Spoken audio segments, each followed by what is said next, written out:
সাংগঠনিক কার্যক্রম শক্তিশালী করার লক্ষ্যে একযোগে ২৯টি কমিটি ঘোষণা করেছে বাংলাদেশ জাতীয়তাবাদী ছাত্রদল, যেখানে ঢাকা উত্তরে ৫৯৫ সদস্যের কমিটিতে ১৯২ জনই সহসভাপতি, ঢাকা মহানগর পশ্চিমে সহসভাপতির সংখ্যা ১৪১। প্রায় সবগুলো কমিটিতেই এমন পরিস্থিতি। প্রশ্ন উঠেছে, এত সহসভাপতির কাজ কি?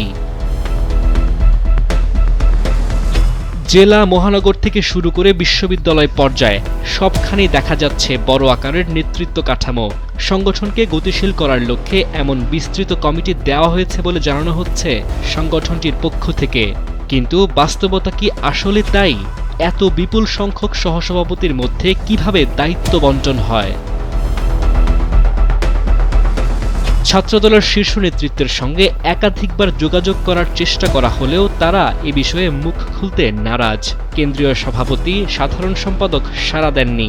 সাংগঠনিক সম্পাদক আমানুল্লাহ আমান ফোন ধরলেও এ বিষয়ে কথা বলতে কোনোভাবেই রাজি হননি।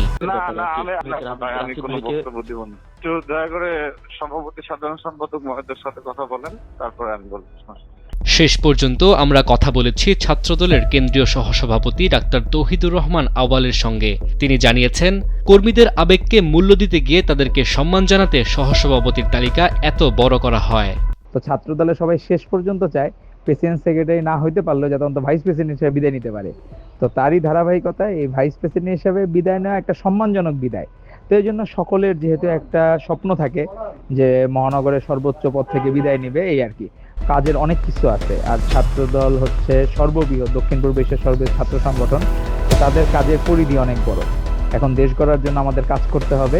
জনসাধারণের প্রশ্ন, ছাত্রদলের এই বিশাল কমিটি কি সত্যি সংগঠনকে শক্তিশালী করবে, নাকি সংখ্যার ভারে কার্যকারিতা হারাবে? মুবিন আহমেদ, সময়ের আলো।